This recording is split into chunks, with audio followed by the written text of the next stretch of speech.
Per il 2021, come abbiamo sentito, ci sono dunque progetti molto ambiziosi ed è il motivo per cui ci sposteremo nei cantieri sia italiano sia francese per capire che cosa accadrà dentro la montagna in questo anno 2021. Quel che è certo è che il progetto sta raggiungendo una notorietà sempre più consistente. Per esempio, ci dice sempre il sondaggio della BVA, in Valle della Maurienne il 97% della popolazione sa esattamente di che cosa si tratta. E addirittura, dato curioso, 8 ambientalisti su 10 sono convinti della necessità di quest'opera, tant'è che il 67% dei francesi del territorio pensano che potranno venirne dei benefici economici molto interessanti.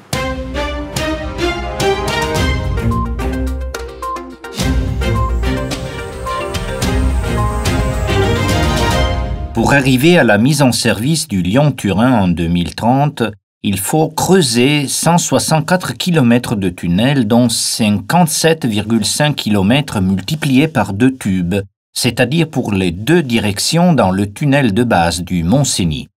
Environ 8,6 milliards d'euros seront consacrés à cet ouvrage, et un total de 12 chantiers seront opérationnels en parallèle ou en succession des 2 côtés de la frontière. Nous sommes maintenant côté français, chantier Saint-Martin-la-Porte. Nous essayons de comprendre ce qu'il va se passer en 2021. On est ici sur le tronçon du tunnel de base en contre-attaque par rapport à l'attaque qui se situe derrière moi de l'autre côté de la montagne. Donc ici on est sur le futur tracé du tunnel, du tube sud du projet Lyon-Turin. On est dans une partie de montagne très compliqué d'un point de vue géologique, avec des matériaux hétérogènes qui ont tendance à se refermer, à converger. Donc on étudie ce qu'on appelle les convergences en permanence, et le fait que ces terrains ont tendance à se refermer impose des techniques de soutènement très spécifiques et très complexes qui sont amenées à évoluer au fur et à mesure de l'avancement. C'est pourquoi nous avons des cadences très réduites, on avance à moins de 1 mètre par jour, de chaque côté, et l'objectif de ce marché de travaux, c'est de pouvoir percer complètement et de traverser complètement cette formation géologique qu'on appelle le Briançonnais. Donc les travaux se réalisent 24 heures sur 24, 7 jours sur 7.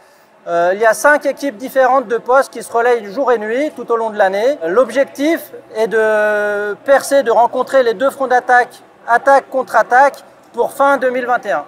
On est sur place, côté italienne, Vallée de Susa. Nous sommes là pour comprendre l'organisation des travaux pendant le 2021. I lavori dureranno circa 19 mesi. In questa prima fase l'appaltatore inizierà con l'attività di cantierizzazione, posizionando le baracche di cantiere e le recinzioni. In primavera saranno realizzati i lavori del piano viabile e lo scavo vero e proprio delle nicchie.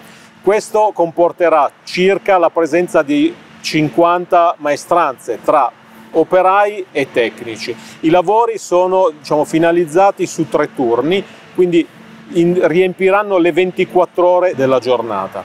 Consisteranno nella realizzazione di un piano viabile che ci permetterà di scavare all'interno della galleria le nicchie. Le nicchie hanno una lunghezza che varia da 30 a 50 metri, per uno sfondo di circa 5 metri. Questo permetterà, durante la fase di incrocio dei mezzi, di accostarsi e realizzare un eventuale soccorso all'interno della galleria.